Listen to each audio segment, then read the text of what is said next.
efecto distinto sobre la variable que estamos estudiando, o sea, sobre la variable de respuesta.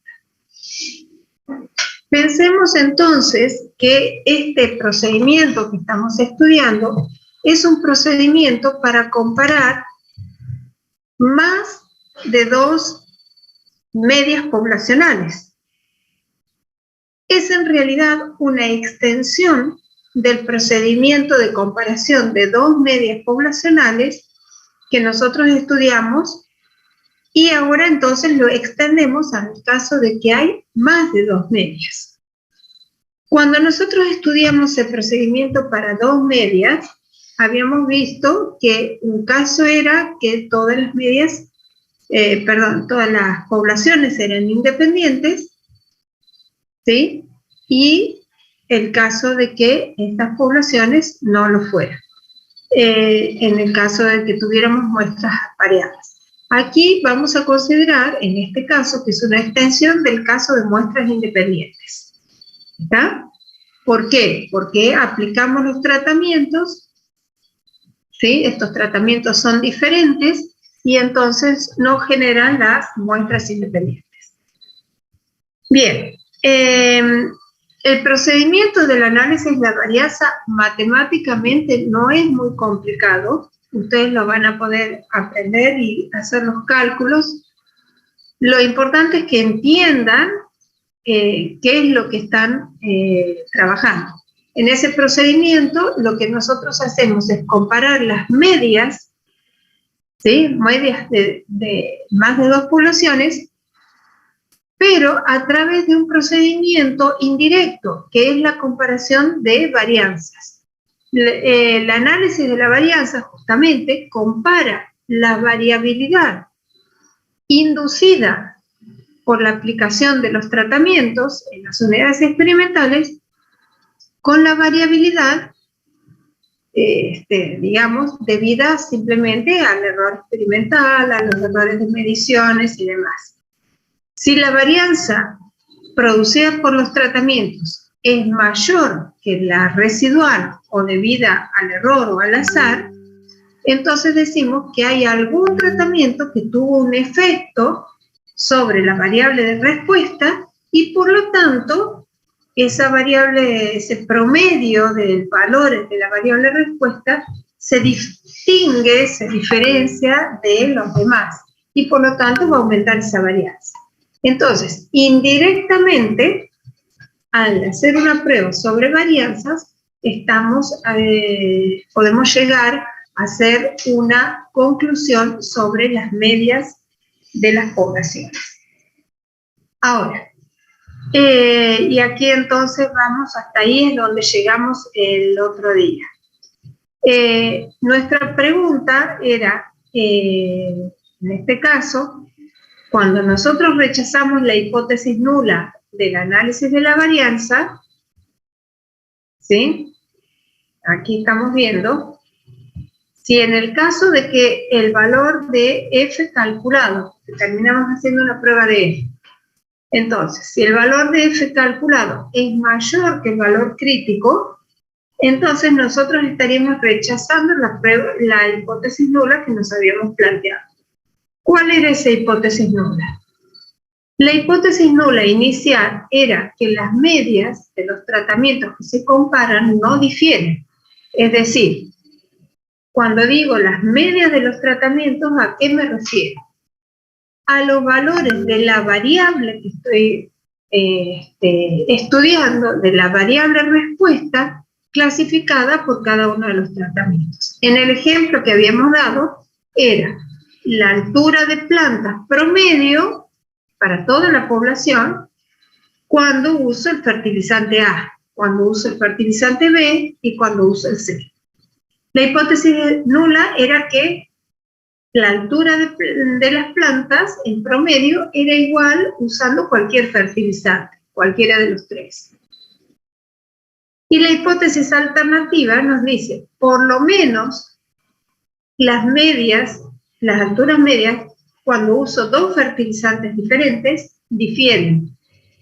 Por lo menos 2, pueden diferir más, pueden ser 3 distintas, pero hay por lo menos dos que son distintas. Hasta ahí llega el análisis de la varianza. Entonces, a nosotros nos interesa ahora saber cuáles de esos tratamientos, para nuestro ejemplo, los fertilizantes, cuál de ellos dio una media que es distinta de las otras. ¿Estamos? ¿Se entiende cuál es el planteo?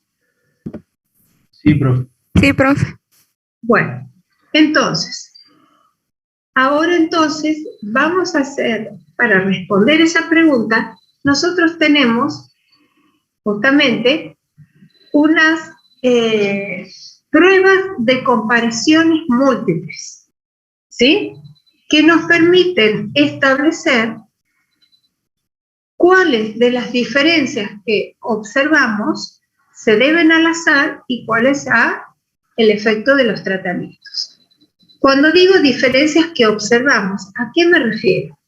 Cuando yo observo la altura promedio de las plantas, observo que son diferentes, pero no sé si esas diferencias se deben a que yo estoy trabajando con una muestra de 5 plantas y esas diferencias en promedio se deben al azar solamente, o cuando las diferencias que estoy observando se deben al efecto del tratamiento.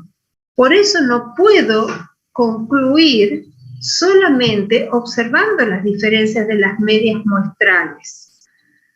¿Está? Yo veo en muchos trabajos que incluso hacen a veces los alumnos cuando están trabajando en su tesis final de graduación, que toman promedios de diferentes tratamientos que hayan realizado, por ejemplo, velocidad de reacción usando 3 catalizadores distintos. ¿Sí? Si, digamos, hacen unas 6 repeticiones de cada caso. La velocidad promedio cuando uso el catalizador 1, cuando uso el 2 o cuando uso el 3. Esas velocidades promedio muestrales van a ser distintas.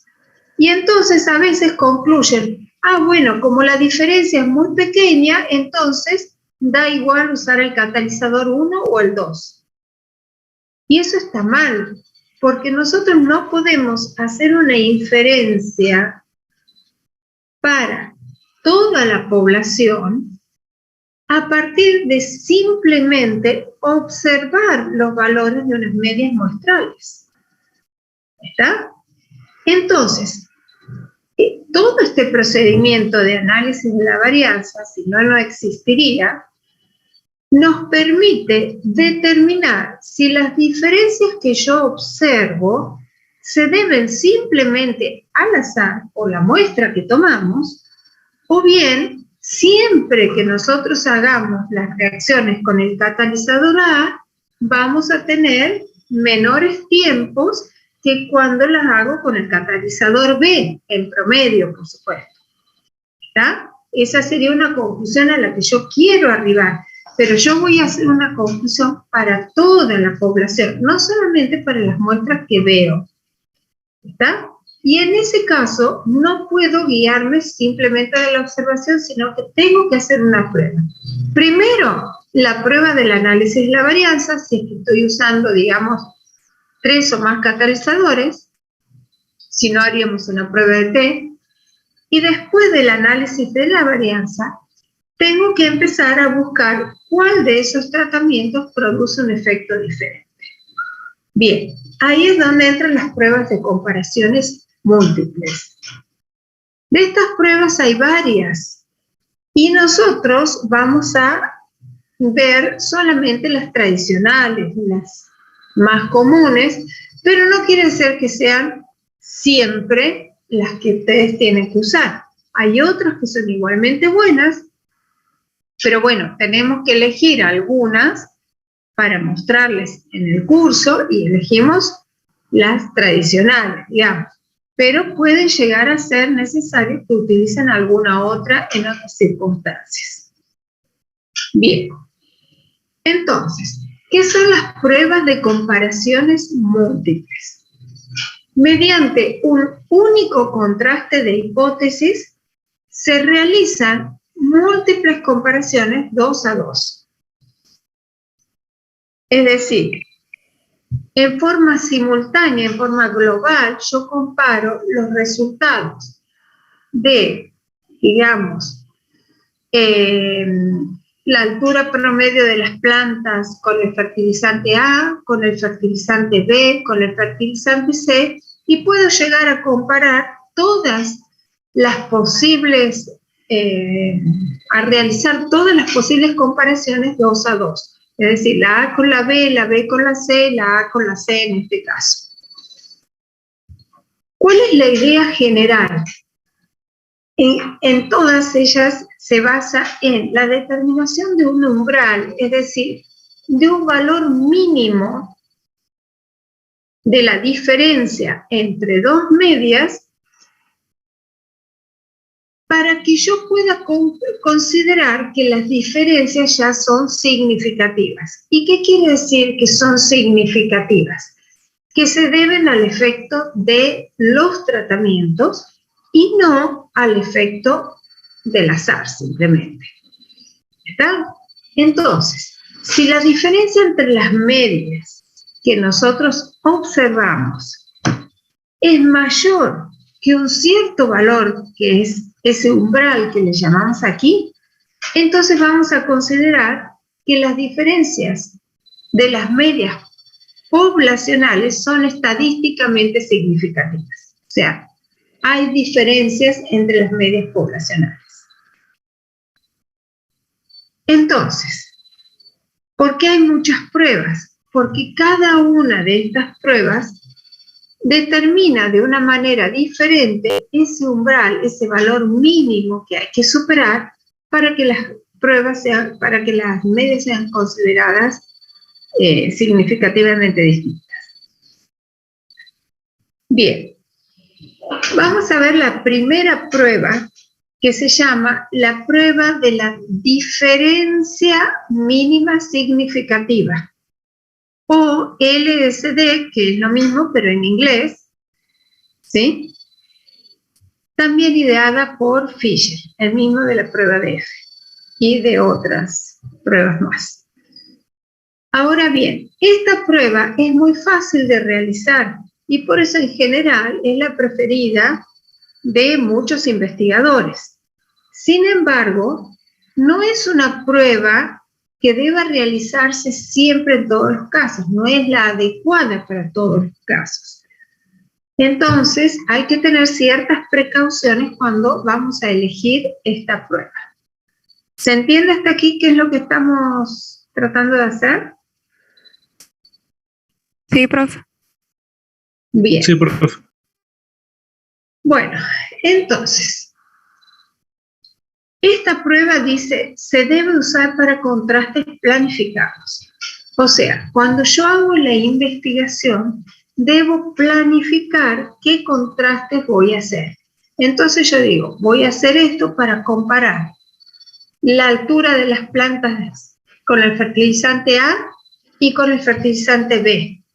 Y también quiero comparar la altura de plantas de A con C, por ejemplo.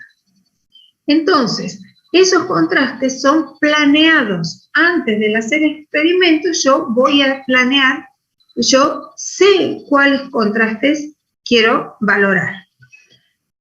¿Esto para qué es? Para no hacer la evaluación de contrastes sugeridos por los datos. Entonces, si yo veo que uno es mayor que el otro, bueno, entonces voy a probar a ver si esa diferencia es significativa o no. No es así como funciona esta prueba.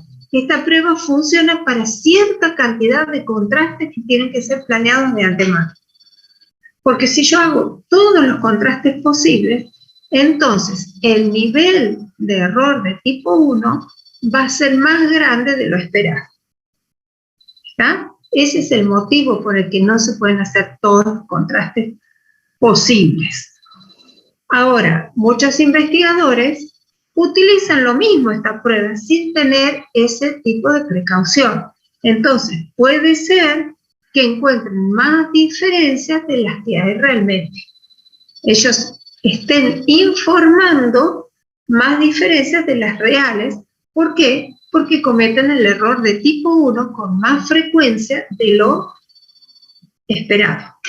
O sea, en lugar de ser 0,05, por ahí la probabilidad de cometer el error de tipo 1 es mayor.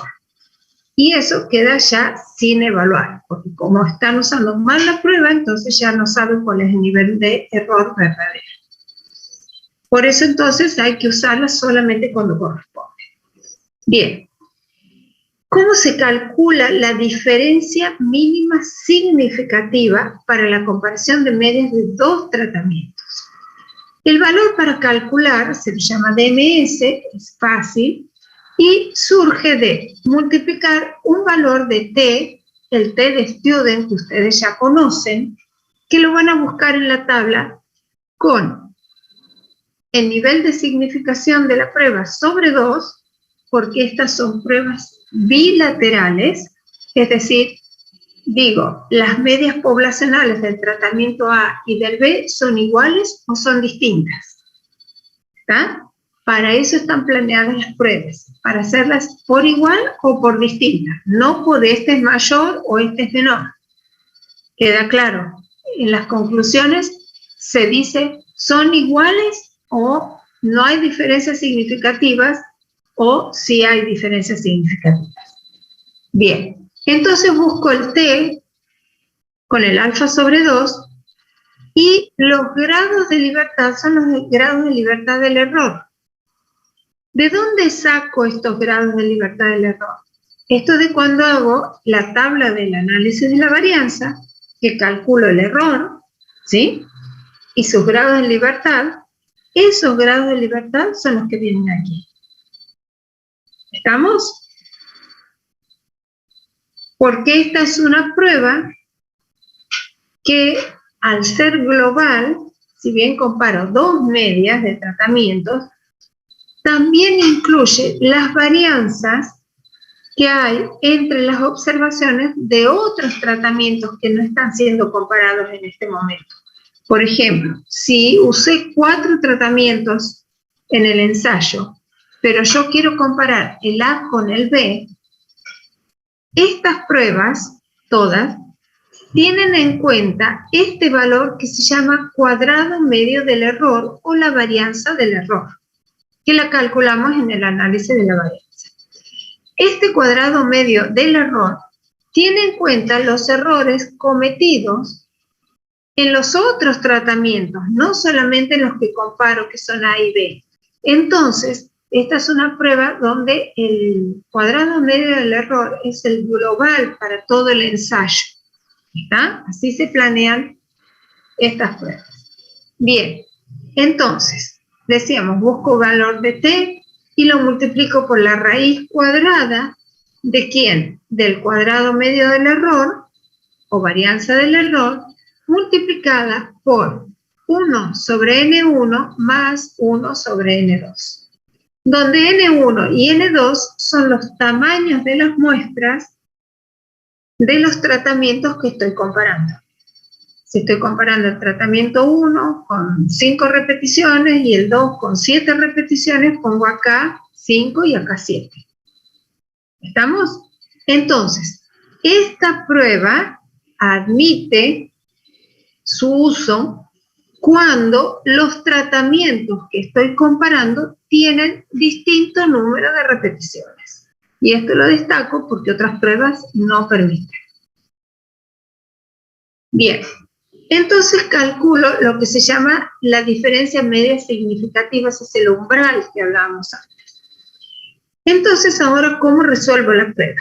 Dice, la diferencia entre las medias de los tratamientos 1 y 2 van a ser significativas si esa diferencia, estas son las medias de los tratamientos, tomadas en valor absoluto, son mayores que la diferencia media significativa que surge de este cálculo.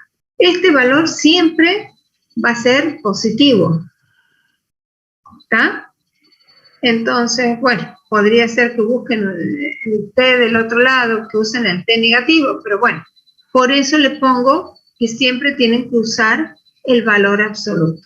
Entonces, Si la diferencia entre las medias muestrales es mayor que la diferencia media significativa, mínima significativa, entonces llegaremos a la conclusión de que hay diferencias significativas entre las medias poblacionales de esos dos tratamientos.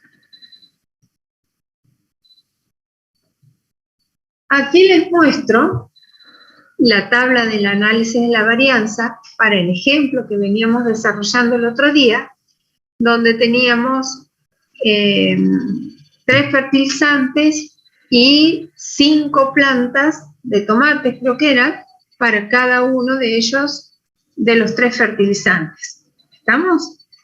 Habíamos calculado el análisis de la varianza. Este valor que figura acá, 2,5, es el cuadrado medio del error, que es el que voy a usar aquí. Este es, ¿sí? Y llegamos a la conclusión, al cálculo, de que F era 28,35. Este F, como es un valor grande, es mayor que el valor de F crítico para un 0,05. ¿Sí? Entonces, de última aquí tengo el valor P informado, esto que está calculado con el software estadístico. Entonces, ¿cuál sería la conclusión del análisis de la varianza? A ver, díganme ustedes.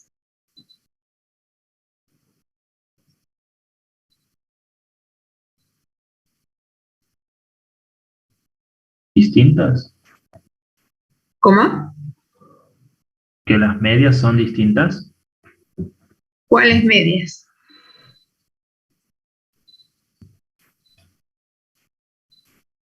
Entre las alturas de las plantas. Las alturas promedio poblacionales. Claro, sí, sí. Porque podría ser las muestrales, pero no me refiero a las medias muestrales, sino a las medias poblacionales, que eso es lo que estoy tratando de buscar. Ahora, mi pregunta sería, como estoy usando 3 fertilizantes, ¿cuál de las medias poblacionales es distinta? ¿O son todas distintas?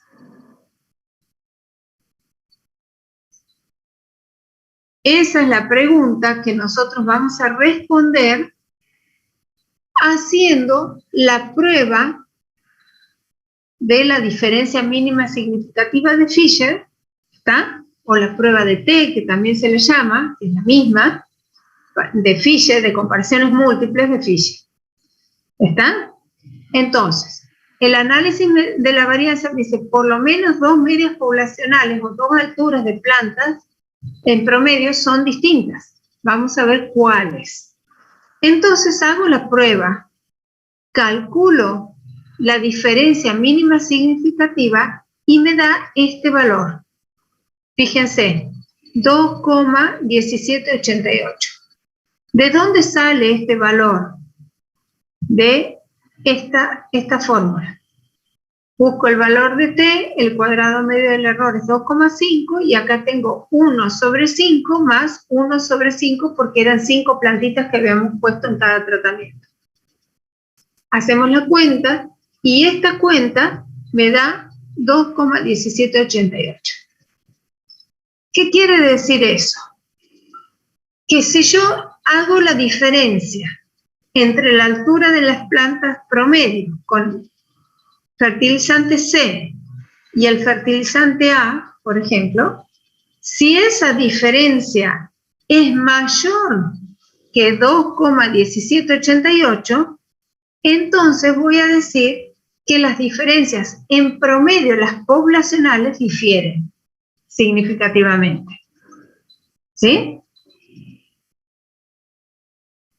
Entonces, Infostat informa todas las comparaciones posibles. ¿Está? Nos informan todas las comparaciones posibles. ¿Estos qué son? Las medias, las alturas medias para las plantas que usaron el fertilizante C. Este 37 es la altura media cuando usé el fertilizante A. Y esta es la altura media cuando usé el fertilizante B. ¿Estamos? Entonces, acá tengo los 3 fertilizantes y la altura promedio de las plantas ordenadas de menor a mayor.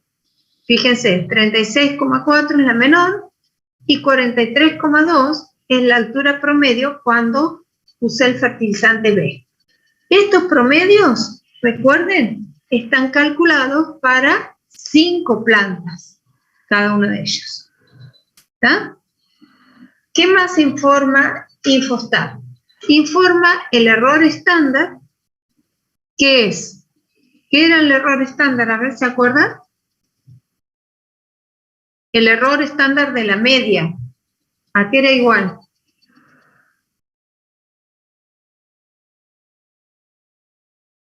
¿Al desvío? ¿A cuál desvío? Si es un desvío. El desvío poblacional sobre la raíz de n. Bueno, el desvío poblacional no lo conocemos. ¿Estamos? Entonces lo tenemos que usar su estimador. ¿Está? Porque este es el error estándar de la media estimado, porque no conozco sigma. ¿Estamos? Entonces, ¿cómo lo calculamos a ese error estándar? Fíjense que ese error estándar está bien lo que dijiste. ¿Quién fue, Micaela, la que habló? ¿O Martina? Yo, profe, Martina. Bien, Martina, estaba bien lo que dijiste. Solamente que no es el poblacional, sino el estimado. ¿Cómo lo calculo? Fíjense que son iguales para los 3 casos. Porque eso es el desvío estándar del error dividido sobre la raíz de n, que viene a ser 5. Y el desvío estándar del error, ¿quién es? La raíz cuadrada de 2,50, que es la varianza del error. ¿Sí?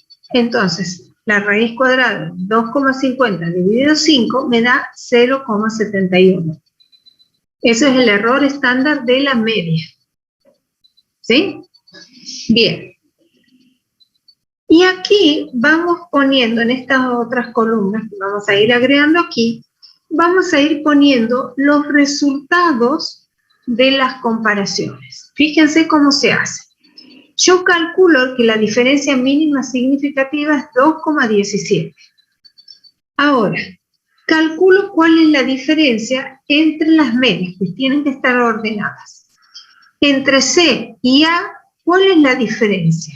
Entre 36,4 y 37,5. ¿Cuál es la diferencia? Menos 0,6. Muy bien. 0,6 lo vamos a tomar en valor absoluto porque acuérdense que nosotros vamos a hacer la prueba de hipótesis también en valor absoluto. Digo es distinta y cuando digo es distinta puedo decir que C es distinto de A o A es distinto de C y me daría lo mismo, ¿verdad? Entonces tomamos la diferencia en valor absoluto. Bien, ese 0,6 lo tengo que comparar ¿con quién? Con este valor, con el valor de la diferencia mínima significativa. Y por eso se llama diferencia mínima significativa. La diferencia mínima que tiene que haber entre dos medias para que se declaren significativas es 2,1788. Entonces, 0,6 no supera esta diferencia mínima significativa. Entonces, la conclusión a la que llegaríamos es que la altura promedio de las plantas cuando uso el fertilizante C o el A no difieren significativamente, solamente difieren por el azar, pero no se puede decir que haya diferencias significativas entre las alturas promedios de las plantas que obtengo con los 2 fertilizantes. ¿Se entiende eso? Sí, profe. Bien. Entonces, para expresar esa conclusión, le pongo la misma letra minúscula a las 2 que unen a las 2 medias que comparé. Entonces a esta le pongo la A y a la de abajo la A.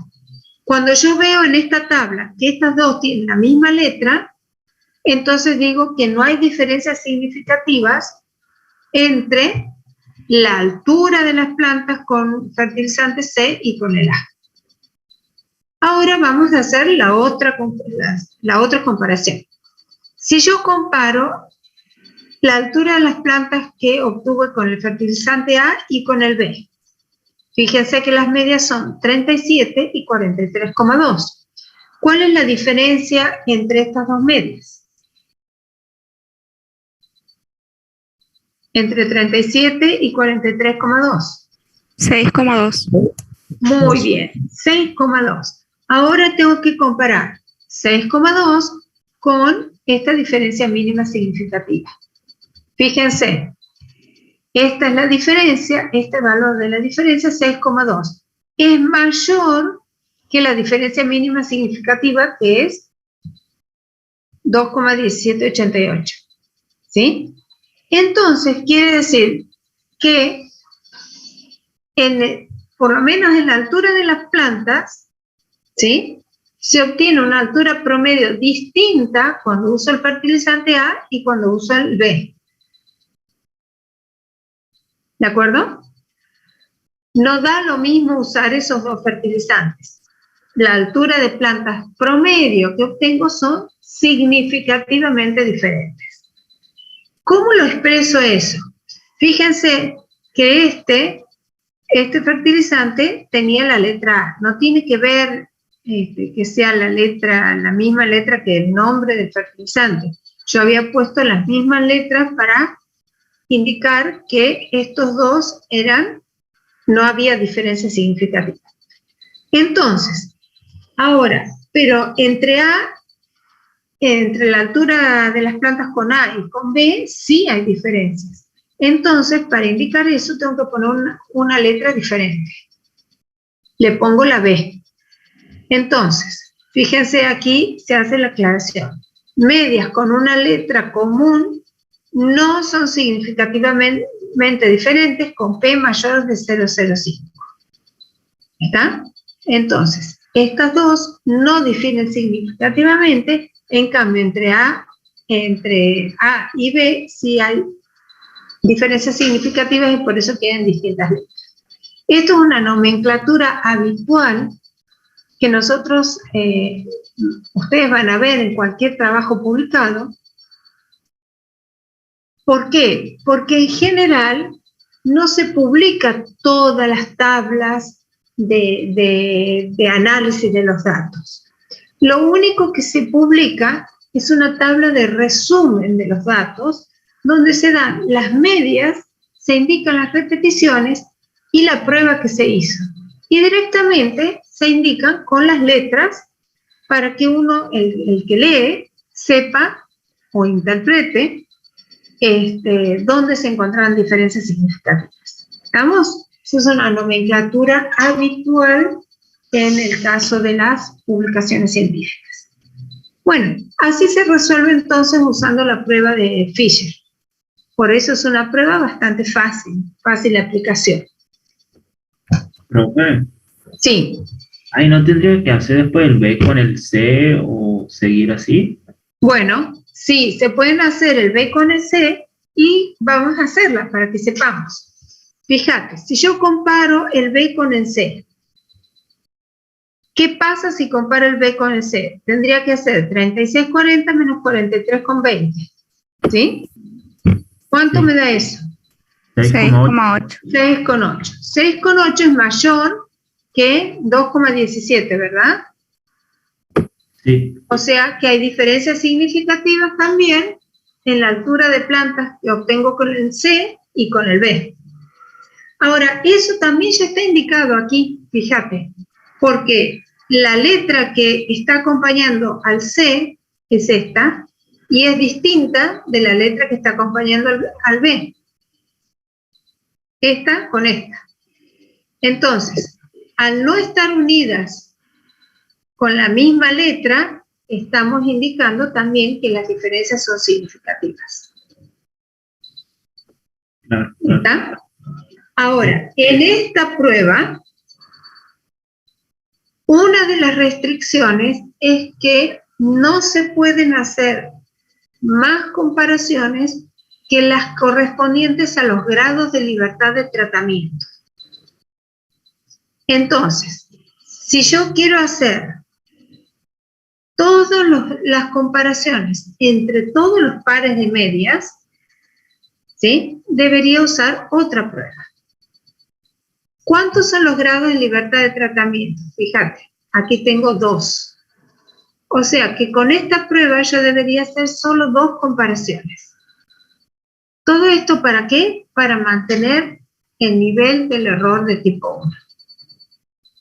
¿Se entiende? Ahora, si yo quiero comparar todo, A con B, B con C y A con C, que muchas veces puede hacer, buscamos otra prueba. ¿Estamos? Sí. Aquí se muestro simplemente para que ustedes sepan cómo calcular para cualquier caso que puedan llegar a necesitar. Siempre se hace igual, calculado la diferencia mínima significativa, ustedes hacen las comparaciones. Ahora fíjense una cuestión. En este caso, la diferencia mínima significativa es la misma para todas las comparaciones. Eso solamente se debe a que el número de repeticiones es igual para todos los casos. Pero si no fueran iguales, digamos, el C tiene 4 repeticiones, no 5. Entonces, cuando yo compare, digamos, A con C, tengo que calcular 1 sobre 4 y 1 sobre 5. ¿Está? Y me va a dar un valor de diferencia mínima significativa. Y cuando compare los tratamientos que tienen los 2, 5 repeticiones, este valor de la diferencia mínima significativa va a cambiar. Entonces voy a tener que calcular una diferencia mínima significativa adecuada para cada par de tratamientos que esté comparando. ¿Sí? Sí, profe. Bueno, en el caso de que todas las repeticiones sean iguales, se simplifica porque no tengo que hacer eso. Bien, ¿qué pasa entonces si, como el caso que vos me planteás, yo quiero hacer todas las comparaciones posibles entre todos los tratamientos que intervienen en el estudio? Bueno, aquí estaba mostrándoles que este es el cuadrado medio del error. En ese caso, les decía, ustedes pueden usar una prueba como la de Tukey. Este se basa en un estadístico de Tukey. ¿Sí? También calcula una diferencia mínima significativa, pero de otra manera. En este caso, fíjense, me permite estudiar todas las comparaciones posibles tomadas de a 2. O sea, no tiene las limitaciones que tiene la prueba anterior. Yo puedo hacer, si tengo 7 tratamientos, puedo hacer todas las combinaciones que hay entre 2. El A con el B con el C, el A con el C, el A con el D, el A con el E, todas. ¿Sí? Está admitido así porque la prueba está planeada para eso. ¿Qué es lo que tengo que hacer para calcular la diferencia mínima significativa que se suele llamar como delta aquí? Esta delta es igual a un valor Q que nosotros vamos a encontrar en la tabla de prueba de comparaciones múltiples para Tukey. Está en el grupo de tablas, en el archivo de tablas que les mandamos a ustedes. ¿Cómo van a entrar en esa tabla? Van a entrar con el valor del número de tratamientos que intervienen en la prueba, no en la prueba de comparaciones, sino en el ensayo, y con los grados de libertad del error. ¿Cuáles serían entonces los 2 valores aquí para entrar en la tabla?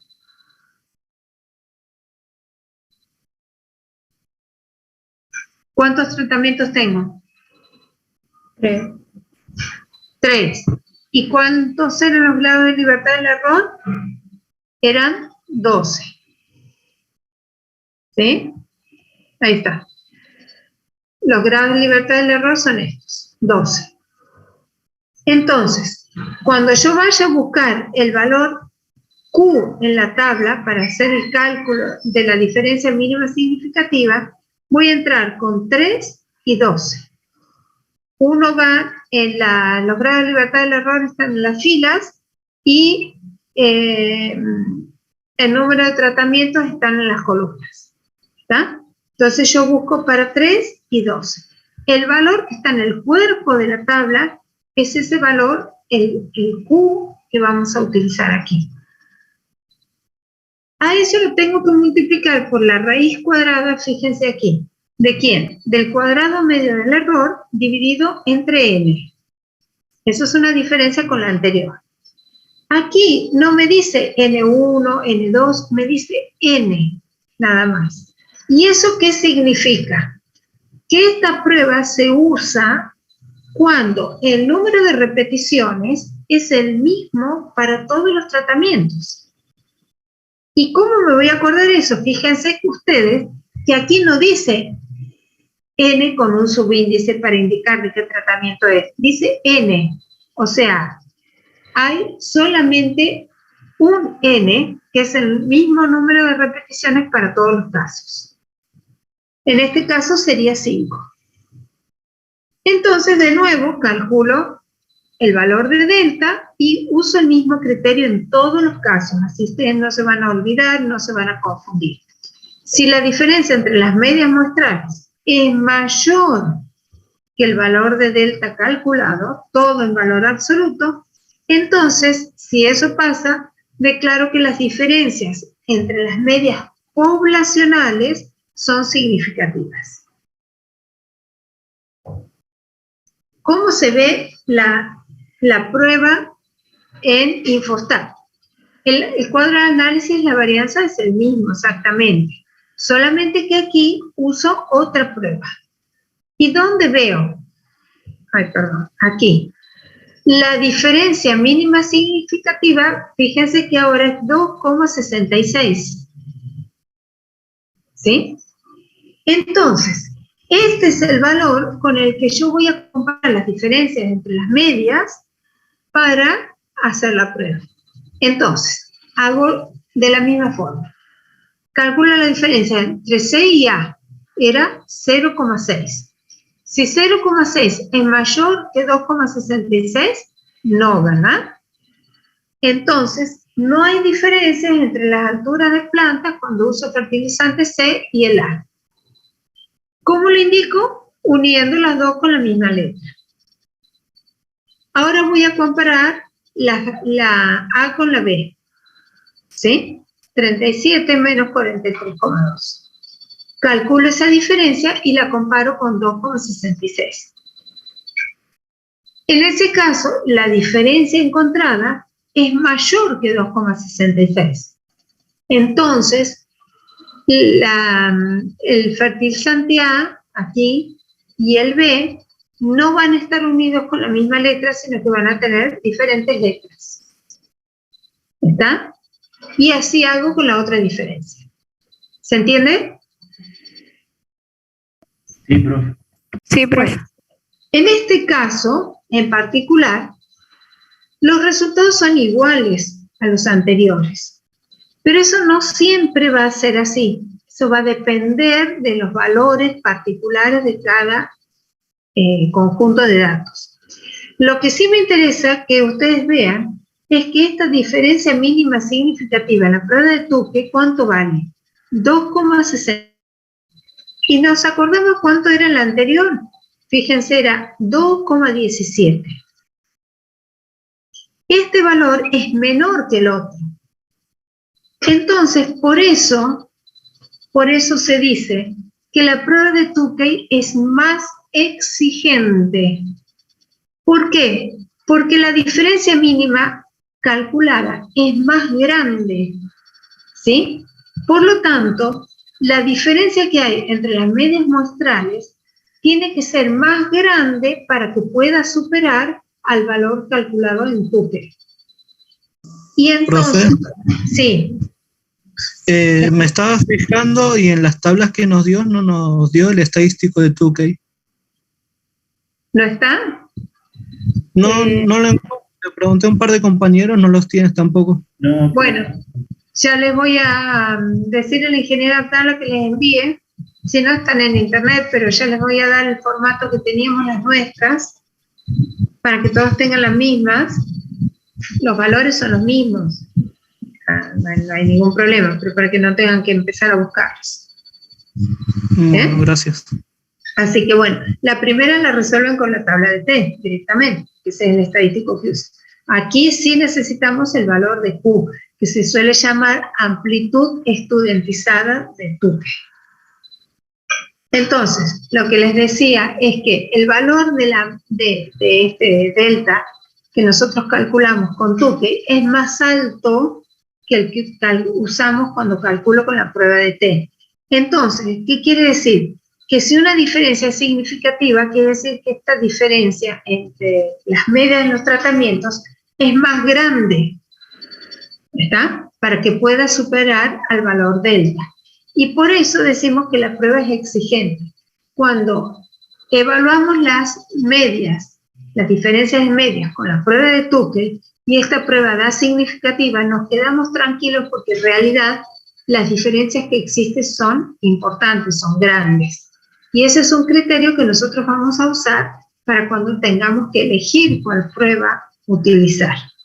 ¿Está? Si yo estoy buscando diferencias muy pequeñas porque estoy trabajando en una cosa ya más detallada, más definida, entonces probablemente tenga que usar una prueba que sea más sensible para que permita detectar cuáles diferencias son significativas.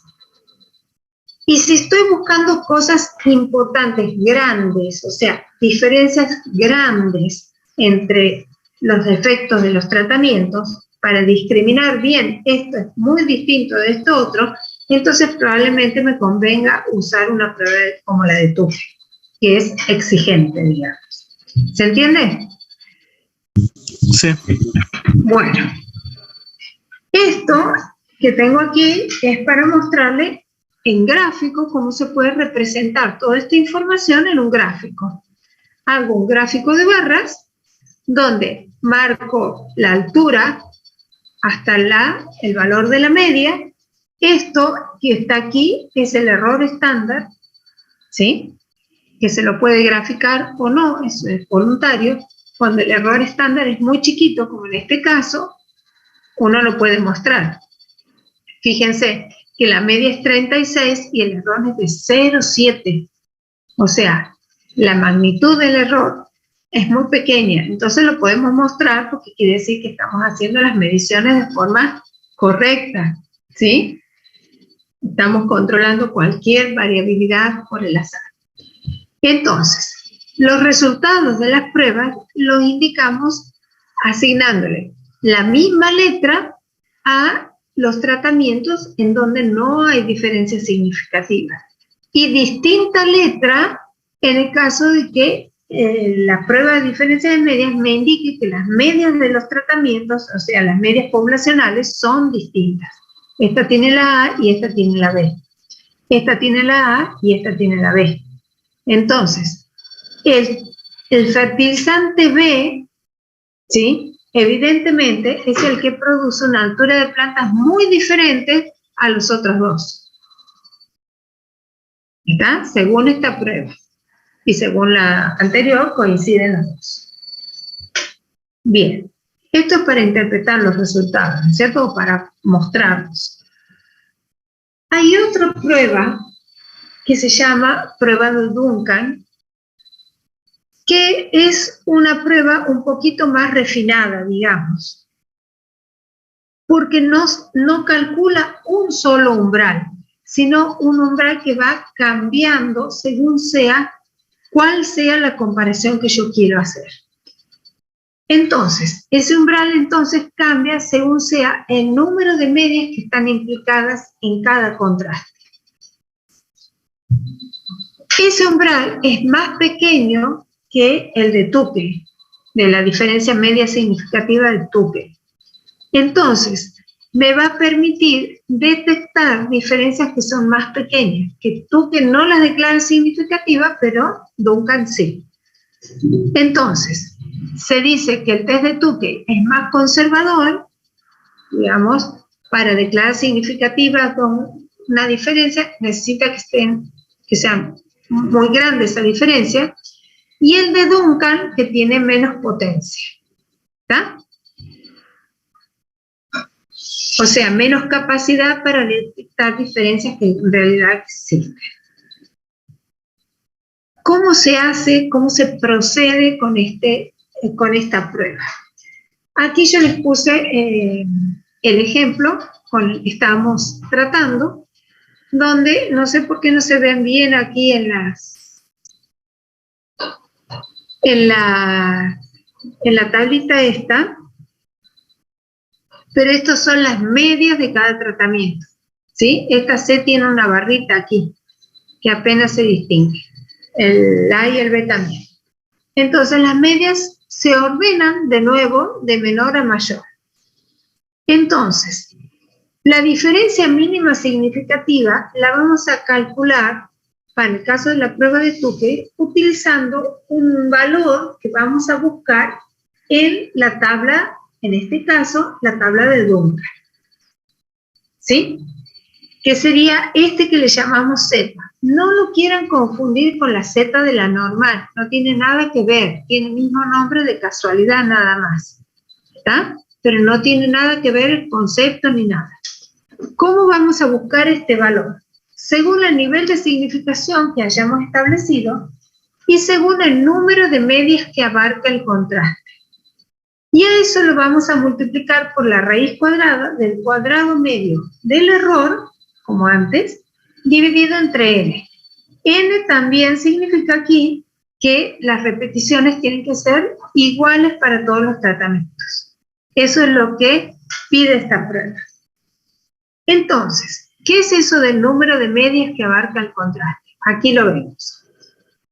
Si yo estoy comparando la media C con la media A, esta diferencia abarca solo 2 medias. Entonces, discúlpenme un segundito, tengo que atender una cuestión aquí, en un segundo estoy de vuelta. Bueno.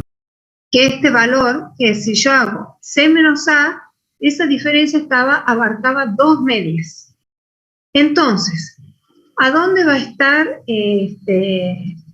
digamos, dónde se van a distinguir las diferencias medias significativas que calculamos? Justamente en eso. Esta prueba trata de compensar y dice el siguiente criterio. Si las medias son contiguas, digamos, como la C y la A, quiere decir que sus diferencias no van a ser tan grandes, ¿sí? Ahora, las que están más alejadas, las que tienen alguna media intermedia, entonces van a diferir más y por lo tanto no debería comparar todos con el mismo valor. No debería hacer todas las diferencias en comparación con el mismo valor, diferencia mínima significativa, como hace Tukey. Entonces, ¿por qué? Porque así no voy a detectar diferencias que son más pequeñas. Eso es lo que trata de compensar esta prueba. De nuevo, no hay una prueba mejor que otra, sino depende de para qué quiero utilizarla. ¿Está? Entonces, esta es tan buena como cualquiera de las otras. Bien, entonces, todas las diferencias que abarcan 2 medias, ¿cuáles serían? La C con la A y la A con la B. ¿Sí? Aquí las tengo anotadas. Ahora, para resolver eso, ¿qué es lo que voy a hacer? Para resolver la prueba, voy a utilizar acá el valor que voy a buscar en la tabla. ¿Cómo es la tabla? Ya que vos mencionabas que no tienen la tabla. Esta es la tabla de Duncan, donde tengo una columna con los grados de libertad del error y otra columna donde dice la cantidad de medias que abarca el contraste.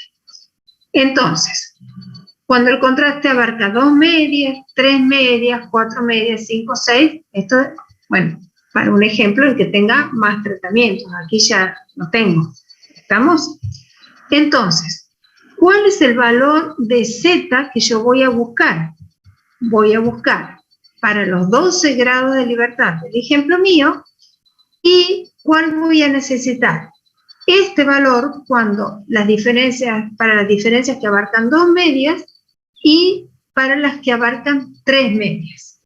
Fíjense, este valor es 3,082 y este es más grande, 3,225. Entonces, ¿qué hago? El cálculo, ¿sí? 3,082 para los contrastes que abarcan 2 medias y pongo acá 3,225 para los contrastes que abarcan, y aquí está mal, este es 3 medias. ¿Me va siguiendo ahí? ¿O ya se fueron? Sí, profe. Sí, sí. Bueno, Los grados de libertad, creo que ahí no entendí por qué era 12. 12 los grados de libertad del error.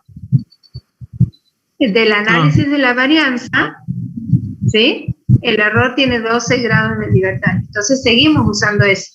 Y aquí también, fíjate, donde dice cuadrado medio del error, esto también es el error que traigo de la tabla del análisis de la varianza. Este es 2,5. Ah, listo. ¿Sí? ¿Lo ves? Bien. Entonces, fíjense que tengo dos umbrales, dos diferencias mínimas significativas. ¿Qué es lo que yo voy a hacer? Las diferencias que abarcan 2 medias son C menos A y A menos B. Y la diferencia que abarca 3 medias es la C con la B. ¿Sí? Acuérdense que aquí tienen que estar ordenados de menor a mayor. Si no, esto no funciona. ¿De acuerdo? Entonces, Profe, estas dos... Sí.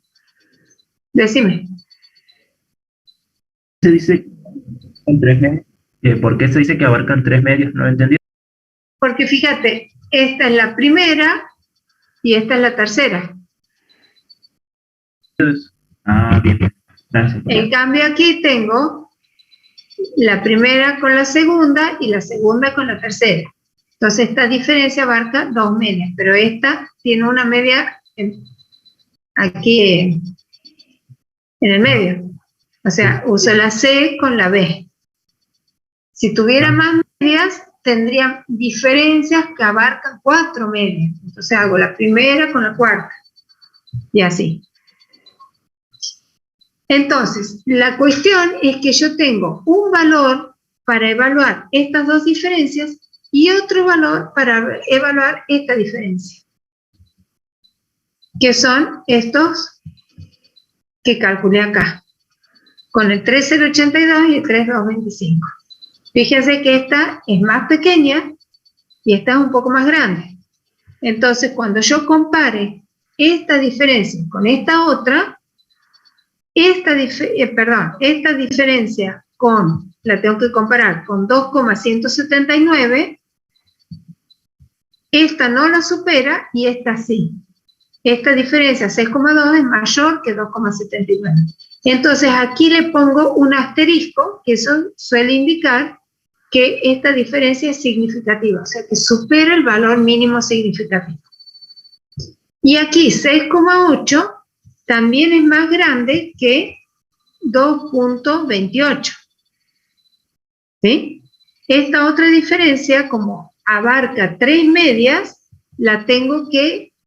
esta diferencia abarca 3 medias, la tengo que comparar con el segundo valor que calculé. ¿Está? También para resumir, ¿sí? Puedo usar los símbolos que veníamos utilizando en el caso de las otras pruebas, o sea, ponerle las letras a las diferencias, las mismas letras a las diferencias cuando no hay diferencias significativas, ¿está? O bien le ponemos un asterisco, pero lo habitual en las publicaciones es el otro sistema. ¿Está? Por eso pedimos que ustedes lo aprendan, porque así pueden leer cualquier publicación y lo van a entender. ¿Se entiende esta prueba entonces? La prueba de de Duncan, que nos permite evaluar diferencias y va a encontrar más diferencias que las que encuentra la prueba de Tupy.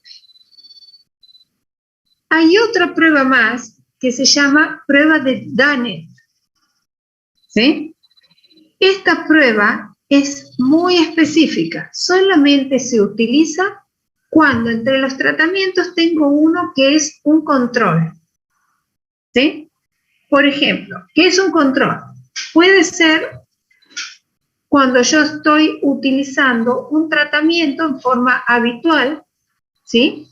Y de repente viene alguien y dice, bueno, podríamos hacer de esta otra manera, podríamos usar este otro catalizador, podríamos usar este otro reactivo, ¿sí? A ver si logramos modificar la velocidad de reacción. Y ustedes lo que quieren hacer es no comparar esos dos tratamientos entre sí, sino compararlos con el que habitualmente ustedes vienen utilizando, que es el control.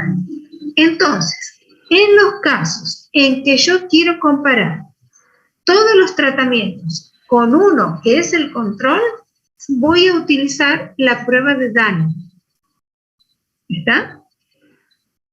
Esta es una modificación de la prueba de T que se puede usar cuando los diseños son desbalanceados, o sea que tienen distinto número de repeticiones. Esta no la tengo aquí desarrollada para mostrarles, pero ustedes la van a ver en el práctico y la van a tener que tener en cuenta porque si bien es una prueba bastante fácil, también con el mismo criterio de siempre, se calcula una diferencia mínima significativa y compara la diferencia de las medias muestrales con esa diferencia. Si la supera, entonces llegamos a la conclusión que las medias poblacionales difieren entre sí significativamente. ¿Está? Bien, no les voy a desarrollar ahora porque lo que quiero es mostrarles el tema que sigue, así que esto lo van a ver en el práctico. ¿Estamos? Bien. Entonces, todo lo que veníamos viendo hasta ahora está bárbaro, pero tenemos que tener en cuenta que el análisis de la varianza, como todos estos métodos que venimos utilizando, fueron, digamos, elaborados y diseñados para los casos en los cuales se cumplen ciertas condiciones. Y esos son los que se llaman supuestos del análisis de la varianza. Pero cuando nosotros empezamos a trabajar sobre un problema en el cual vamos a aplicar el método del análisis de la varianza, tenemos entonces que verificar que esos supuestos se cumplan. ¿Está? Esto piensen ustedes que cuando ustedes estuvieran estudiando, digamos, arquitectura y dicen, bueno, este edificio de 14 pisos lo pueden construir suponiendo que el tipo de suelo sobre el que van a realizar la construcción es de tal tipo que no colapsa, que no se hunden las columnas sobre las que está sustentado el edificio y demás. Bueno, suponiendo que eso es cierto, construimos el edificio. Ahora, en la realidad, el día que ustedes van a construir el edificio, no se paran en el terreno y dicen, bueno, voy a suponer que esto no va a colapsar, y se ponen a construir. Van a hacer las pruebas necesarias para verificar que el terreno ese no colapse. ¿Estamos? Bueno, acá es lo mismo. Nosotros para desarrollar la teoría del análisis de la varianza, hemos hecho algunos supuestos. Cuando ustedes vayan a hacer el análisis de la varianza de un conjunto de datos, van a tener que verificar que esos supuestos se cumplan. Si no, los resultados del análisis de la varianza no van a ser confiables. ¿Por qué? Porque está basado en supuestos que no se cumplen. ¿De acuerdo? Entonces, esto no es solamente un requisito de la teoría, sino que hay que comprobarlo. Y eso es algo que también, en muchos casos, hay investigadores que ni se molestan en probarlos y asumen que los resultados obtenidos son verdaderos. Pero eso, bueno, es todo un riesgo que uno no, puede ser que no sea cierto. Entonces, siempre hay que comprobar los supuestos del análisis de la varianza. No es tan difícil y ahora vamos a ver cuáles son y cómo se prueban. Bueno, uno de los supuestos son que los efectos del tratamiento y de las unidades experimentales son aditivos, es decir, que se suman los efectos. Por ejemplo, si una unidad experimental tiene una cierta característica y yo le aplico un tratamiento, el efecto del tratamiento se va a sumar al efecto que tenga esa unidad experimental. O sea, si se va a aumentar, digamos, la altura por el crecimiento normal de una planta, el efecto del tratamiento se va a sumar a la altura que normalmente tendría la planta sin ese tratamiento. O en el caso de la velocidad de reacción, si yo hago una reacción química en las condiciones normales, bueno, voy a tener una cierta velocidad. Cuando le agrego un catalizador especial, ese catalizador va a tener un efecto de sumar, digamos, velocidad a la velocidad normal que ya tenía la reacción. A eso se refiere que los efectos son aditivos, se suman, no se multiplican, se suman. El segundo de los supuestos dice que los errores experimentales son independientes o por lo menos no están correlacionados. Es decir, que los errores que yo cometo cuando estoy aplicando un cierto tratamiento en una unidad experimental no van a afectar, ¿sí?, a los errores que se cometan en la siguiente unidad experimental. ¿Está? Ya vamos a ver cómo hacemos para que esto sea verdadero. El tercero dice que los errores experimentales se distribuyen normalmente. ¿Y esto qué quiere decir? Que al principio del análisis de la varianza habíamos dicho que en el modelo los errores eran normales y que tenían una media que era igual a 0. Esto quiere decir que los errores positivos y negativos, ¿sí?, en todo el conjunto, en toda la población, se compensan y tienen una media que es igual a 0. ¿Está? Entonces, uno va a ser un poquito más grande, el otro va a ser un poquito más chico, pero en conjunto van a tener un promedio igual a 0. Y esto que sigue una distribución normal, ¿qué quiere decir?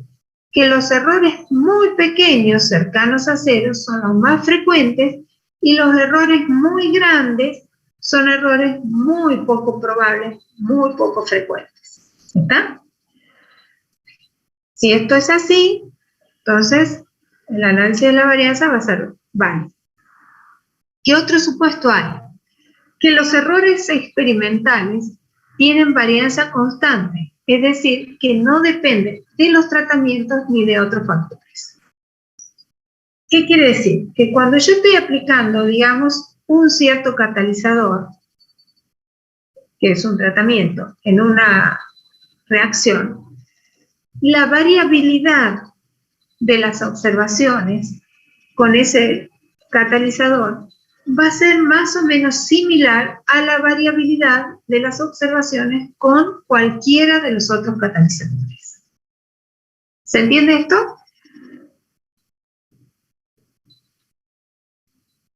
Sí, profe. ¿Ustedes se acuerdan que cuando estudiamos las pruebas de diferencia de dos medias decíamos que las varianzas de las dos poblaciones tenían que ser homogéneas?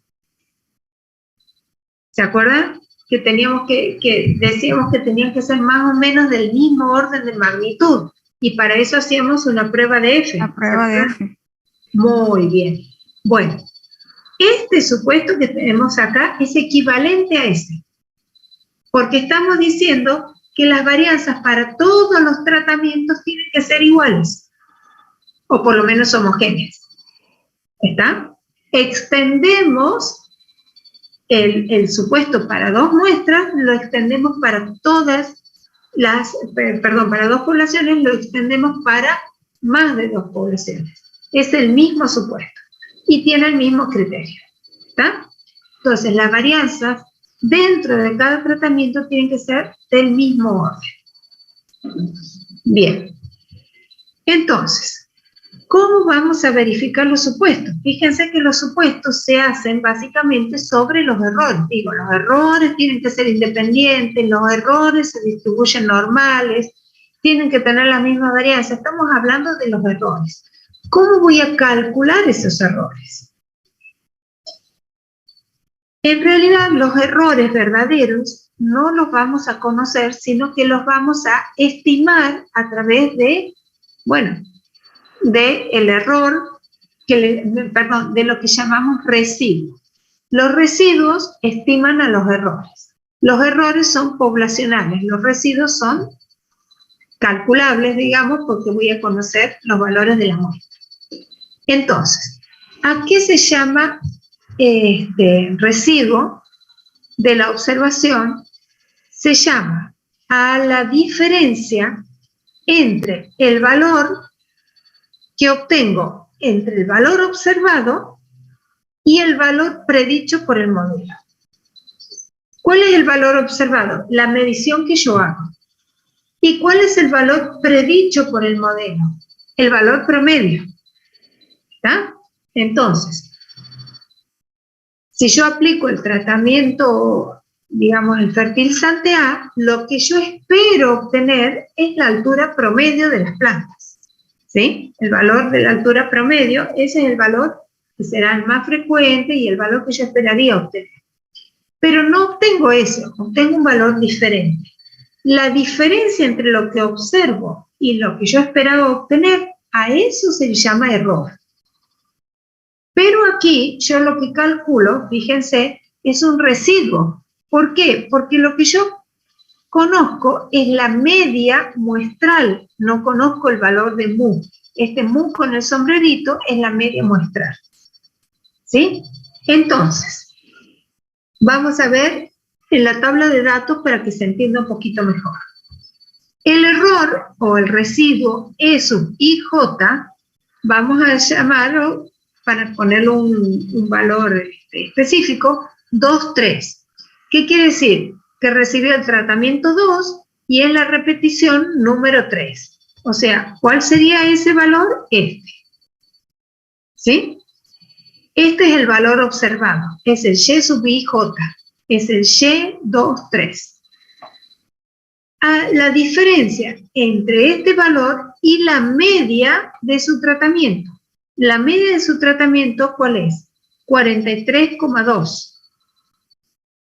Entonces, yo observo 43 y esperaba obtener 43,2. ¿Sí? La diferencia es menos 0,2. Este es el valor del residuo para esta observación. ¿Está? Es el desvío con respecto al valor promedio. Eso es el residuo. Esos residuos se pueden calcular para todos los datos. ¿Cómo haríamos? 37 para este primero, menos 37. Aquí el desvío es 0. O sea, el residuo es 0. Este vale 35. Menos 37 es menos 2. Y así puedo ir calculando todos los residuos. Fíjense que los residuos tienen signo, porque uno puede estar por encima de la media o por debajo de la media, el valor observado. ¿Está? Los que estén por debajo de la media van a tener valores negativos, los que estén por encima van a tener valores positivos. Bueno, sobre estos residuos es que nosotros vamos a hacer las pruebas para verificar los supuestos. ¿Cómo vamos a hacer eso? Para verificar que los residuos siguen una distribución normal, ¿qué es lo que se hace? Hay dos pruebas. para la misma cosa. Una es una prueba gráfica, y esto no lo van a hacer ustedes, sino que lo van a pedir en Infostat directamente, o eventualmente les podemos dar un gráfico o el resultado de una prueba y ustedes van a ver cuál es la conclusión a la que lleguen. ¿Estamos? Bien. La prueba gráfica se llama QQ-plot normal. Esto es estos Q quiere decir cuantil observado contra el cuantil de la normal. ¿Sí? Cuando yo hago un gráfico de los dos cuantiles y obtengo que los residuos, que son estos puntitos de acá, se distribuyen sobre la bisectriz, entonces vamos a concluir que los residuos siguen una distribución normal o muy aproximadamente normal. ¿Está? Pero este gráfico a veces puede ser difícil de interpretar si uno no está más entrenado. ¿Está? Fíjense, aquí hay algunas desviaciones de la bisectriz y uno puede pensar que son grandes, otros que no. Es muy subjetivo la interpretación de este gráfico. Entonces, ¿qué es lo que hacemos? Hay otra prueba que es una prueba formal que se llama prueba de Shapiro-Wilks. ¿Sí? Esta prueba tampoco se las voy a explicar, les voy a dar cómo se interpretan los resultados solamente. No es necesario que aprendamos más por el momento, la van a hacer con Infostat. Pero sí es importante, para interpretar los resultados, que sepan cuáles son las hipótesis que se plantean. En esta hipótesis planteamos nosotros. Hipótesis nula, los errores siguen una distribución normal. Y la hipótesis alternativa dice que los errores no siguen una distribución normal. ¿Está? Para resolver la prueba, bueno, a ver, está más adelante. Ahí está. Para resolver la prueba, ¿sí? Con Infostat, se indica, ya vamos a ver cómo, pero ustedes no van a calcular, sino simplemente van a pedir que se haga la prueba. El informe que da Infostat es el siguiente. Le dice, para la variable, ¿cuál es la variable sobre la cual hacemos la prueba? Sobre los residuos de la altura de las plantas. ¿Está? Porque el supuesto dice los residuos tienen que seguir una distribución normal. Entonces, la prueba se hace sobre los residuos. Entonces, que son esos 15 valores que ya vimos cómo se calculan. La media de los residuos debe ser 0. El desvío estándar es 1,46 y se calcula un valor W que es un estadístico, el estadístico de esta prueba. Lo que nosotros vamos a ver es el valor P para resolver esta prueba. En base a este valor de 0,7315, ¿cuál sería la conclusión con respecto a las hipótesis que tenemos aquí planteadas? ¿Qué tendríamos que hacer con estas hipótesis? Con la hipótesis nula, en realidad. Con ese valor P.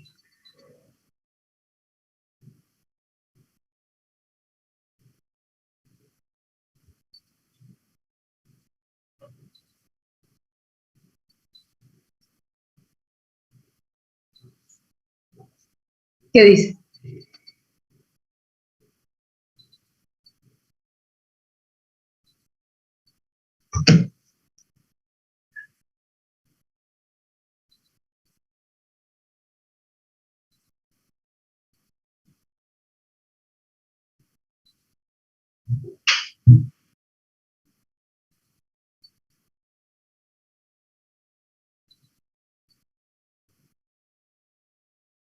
No rechazar la hipótesis nula. No rechazar la hipótesis nula. Muy bien. ¿Por qué?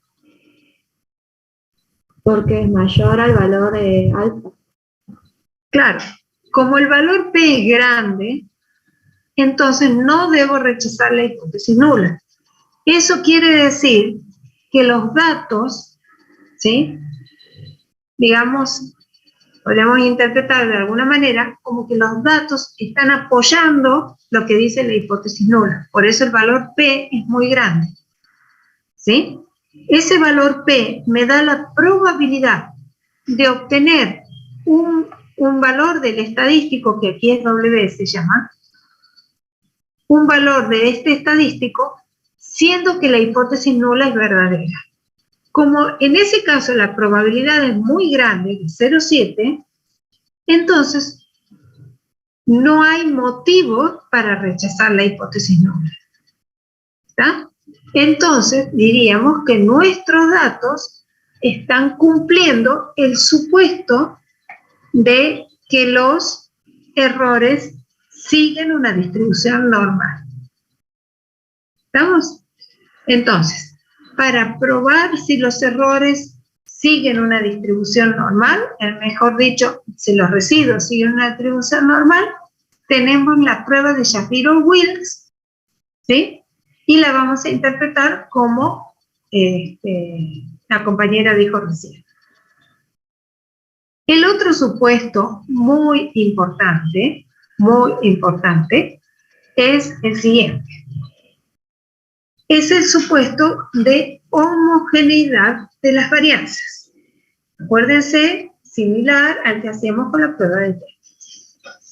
También acá tenemos una prueba gráfica y una prueba formal. En la prueba gráfica, ¿qué es lo que hacemos? Fíjense, en el eje de la Y ponemos los valores de los residuos y en el eje de las X ponemos los valores de los predichos. Acuérdense que los predichos eran las medias de los tratamientos en análisis de la varianza. Entonces, ¿qué es lo que esperaríamos ver en un gráfico, ¿sí?, que tiene problemas? Fíjense que aquí, cuando los predichos o las medias de los tratamientos son bajitas, ¿sí?, este es el 0,0, este eje, ¿no es cierto? Aquí está en el cruce, es el 0,0. Cuando los valores predichos o las medias de los tratamientos son bajas, los residuos también son pequeños.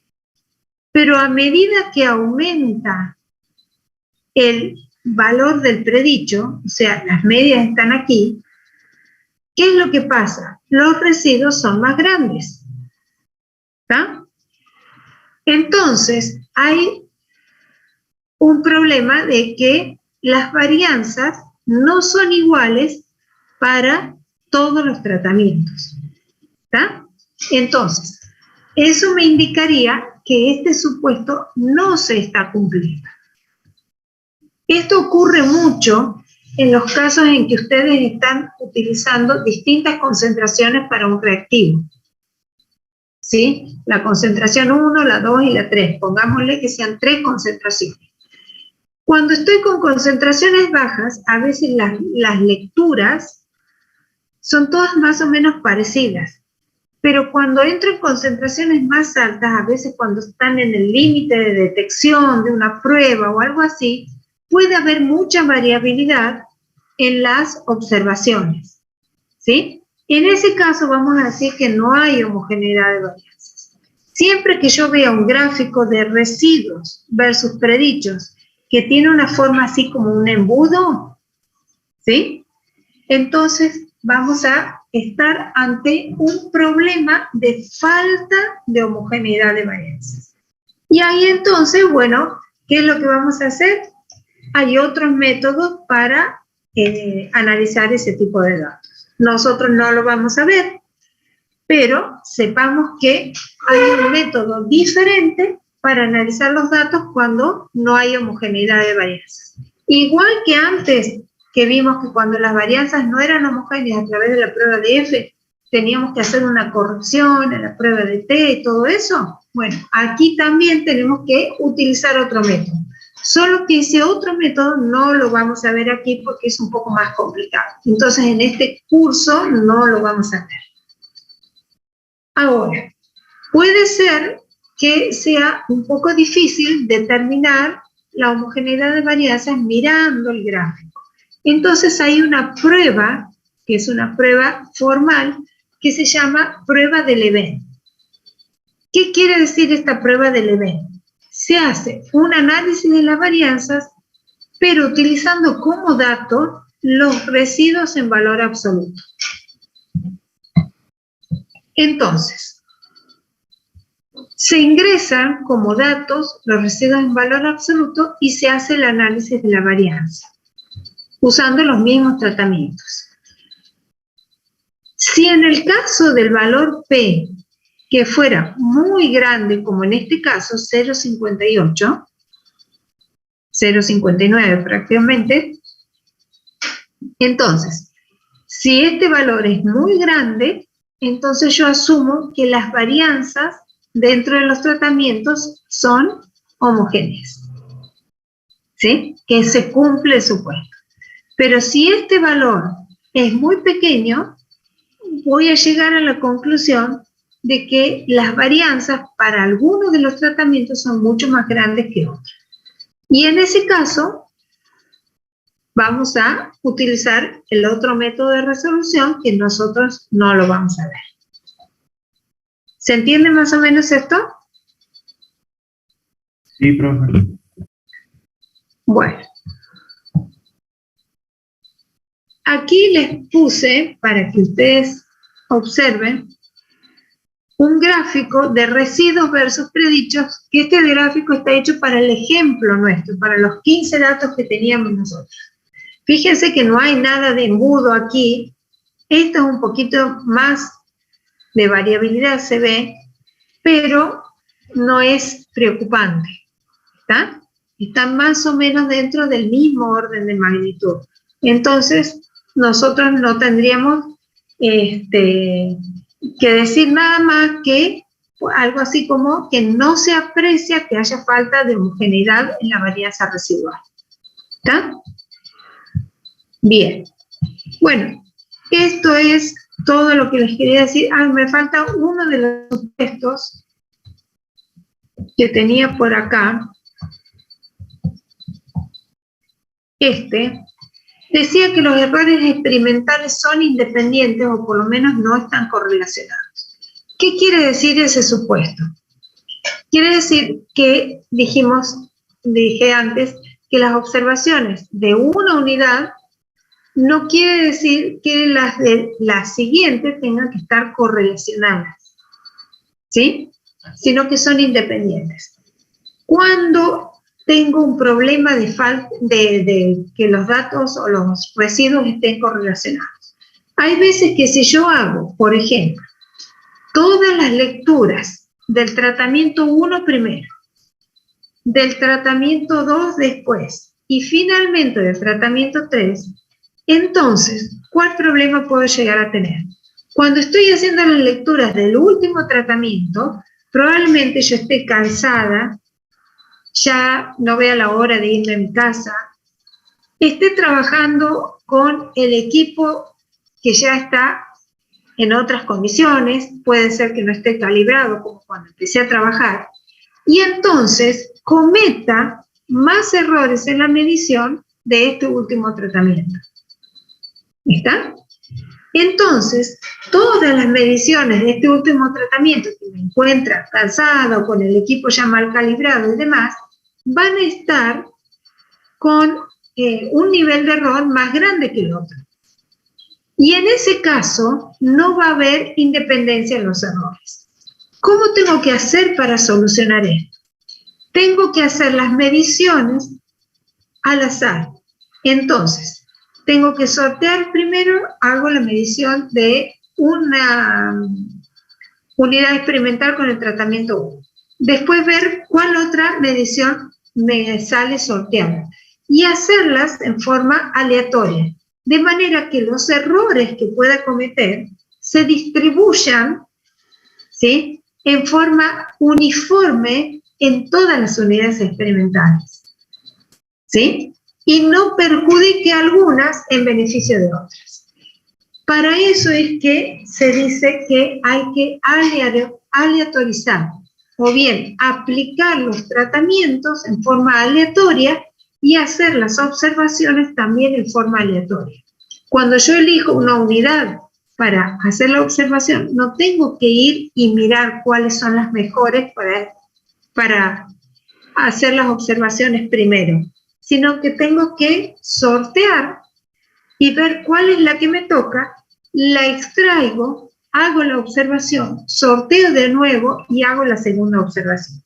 Eso es lo que me permite distribuir los errores en forma aleatoria en todas las unidades experimentales. Bueno, lo que me quedaría para mostrarles ahora es cómo se trabaja con Infostat para hacer estas pruebas que justamente estábamos viendo. Entonces les voy a mostrar aquí en Infostat. Aquí lo tenemos. ¿Sí? Estos son los datos tal como los teníamos en la tabla que les fui mostrando.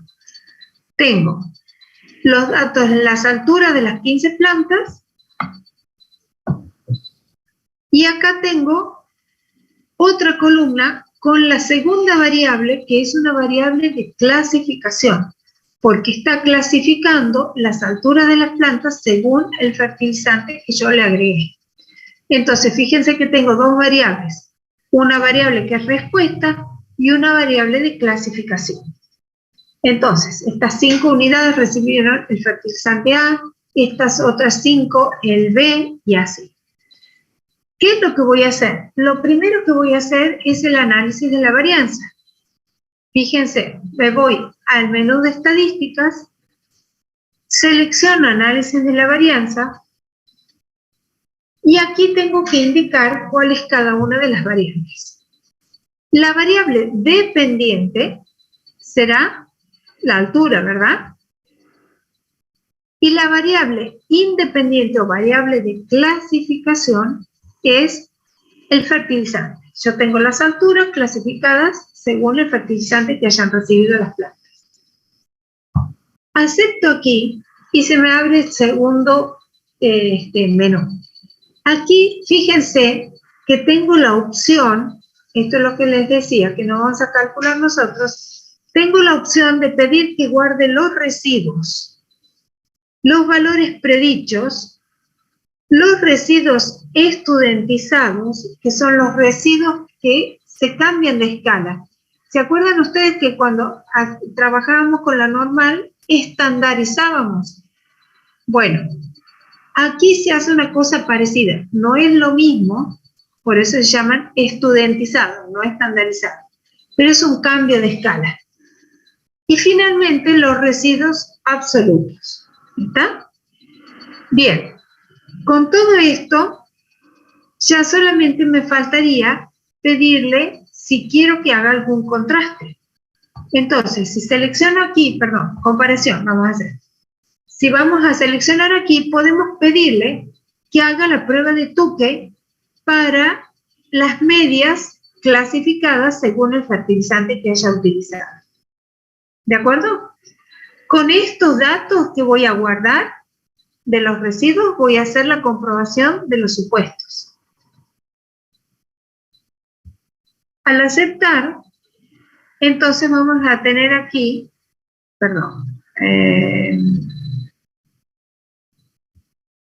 aquí la tabla del análisis de la varianza y de las comparaciones que le hemos pedido. Fíjense, la tabla del análisis de la varianza es la misma que nosotros teníamos. Aquí tengo el cuadrado medio del error, que es 2,50.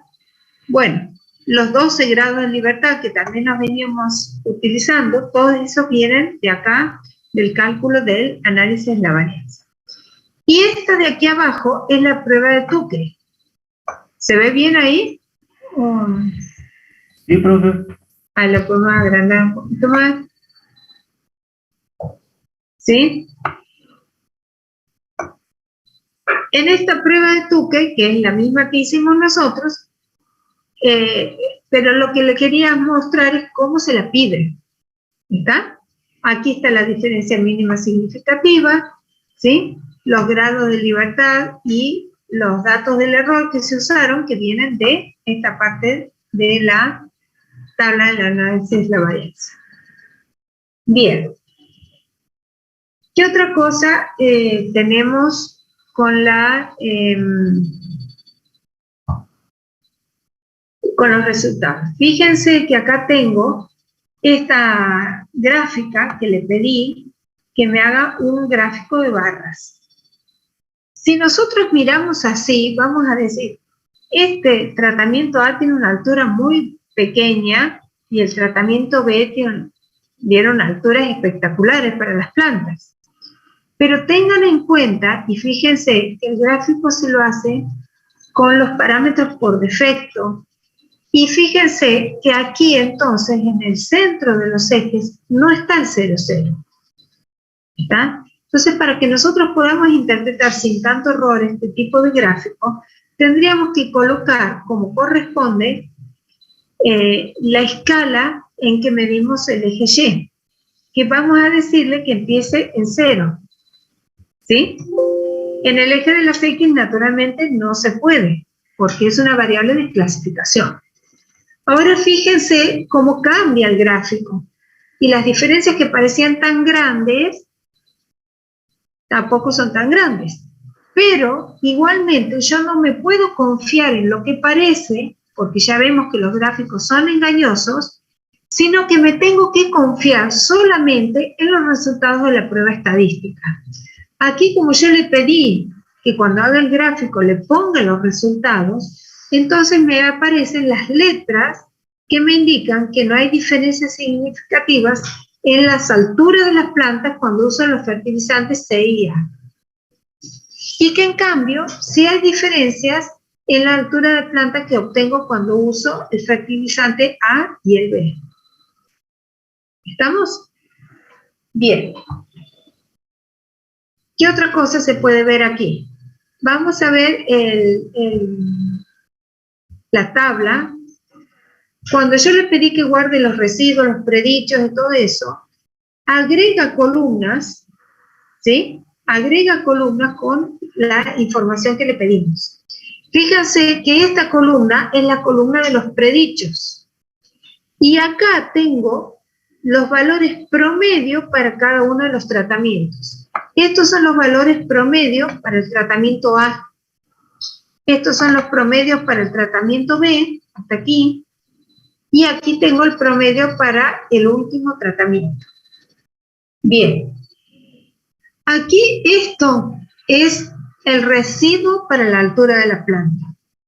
¿Cómo se calcula el residuo? Habíamos dicho que era el valor observado, o sea, este 37, menos el predicho, me da 0. El valor observado 35 menos el predicho me da 2, con el signo negativo, porque hago el observado era más pequeño que el predicho. Yo esperaba 37, pero esa planta creció hasta 35. Y así, fíjense, vamos calculando los 15 residuos. ¿Se entiende esto? Sí, profe. Bien. Algunas de las pruebas que se pueden hacer para que les muestre es un diagrama de dispersión para verificar, por ejemplo, la homogeneidad de varianzas. Si yo grafico, por ejemplo, los residuos estudentizados de la altura, lo pongo en el eje Y, contra los predichos que pongo en el eje X, y ahí veremos cómo se muestra el gráfico. Fíjense, aquí tengo. ¿Sí? Ven que la variabilidad, ¿sí? Esto corresponde a cada uno de los tratamientos. ¿Sí? Se le puede agregar, bueno, aquí no le pedí clasificado por tratamiento, por eso no me lo hace, pero se le podría haber agregado.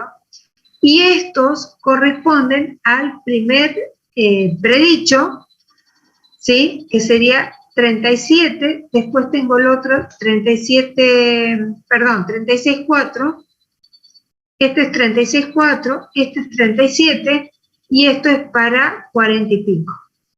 ¿Está? Estos son los residuos, y aquí, sobre el eje de las X, están los predichos.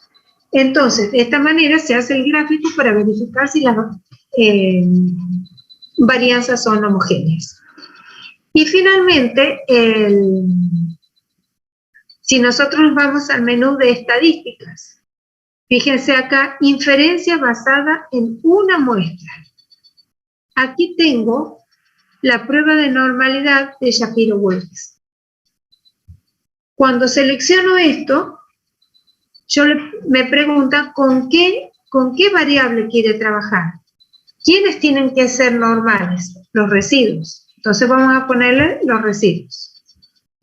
Cuando simplemente acepto, me hace la prueba para ver si la variable que yo le ingresé sigue una distribución normal o no. Esa es la hipótesis nula y la alternativa.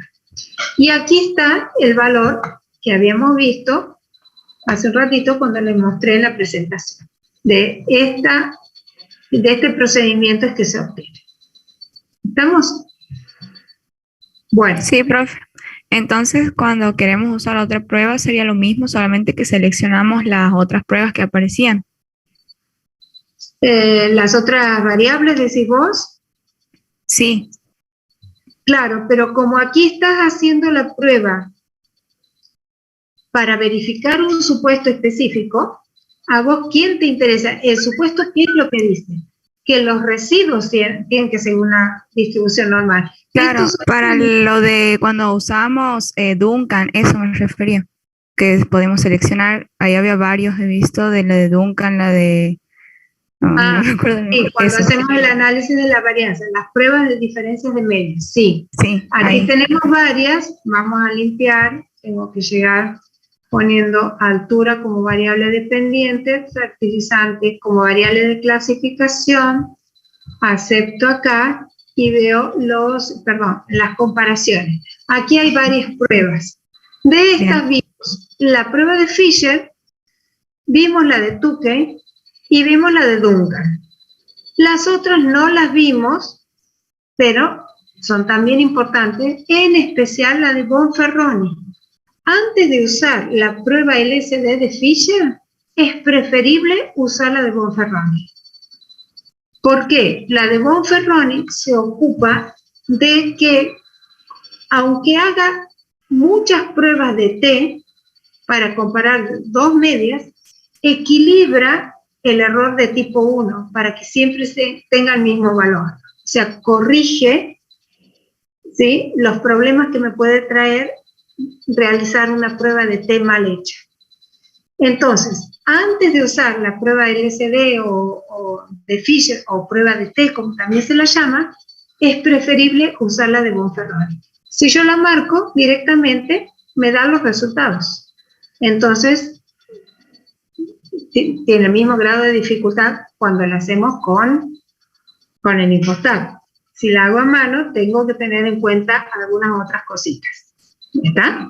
Pero si no, directamente doy a aceptar y aquí tengo la prueba de Bonferroni, ¿ves?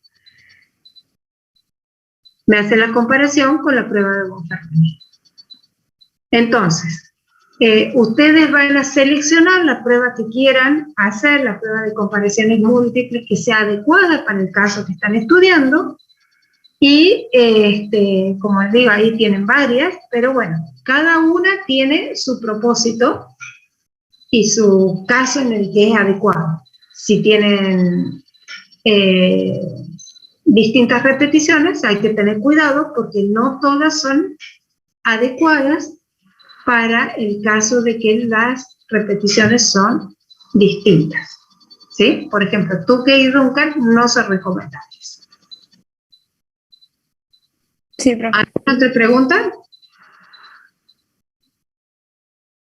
Esta de Bonferroni no la estudiamos en detalle porque es más difícil de hacerla a mano. Si la hacemos con esto y con Infostat, es tan fácil como cualquier otra. ¿Está? Pero es muy buena prueba. Muy bien. Si no hay más preguntas, No, entonces, bueno, Por ahí las preguntas les surgen cuando estudian.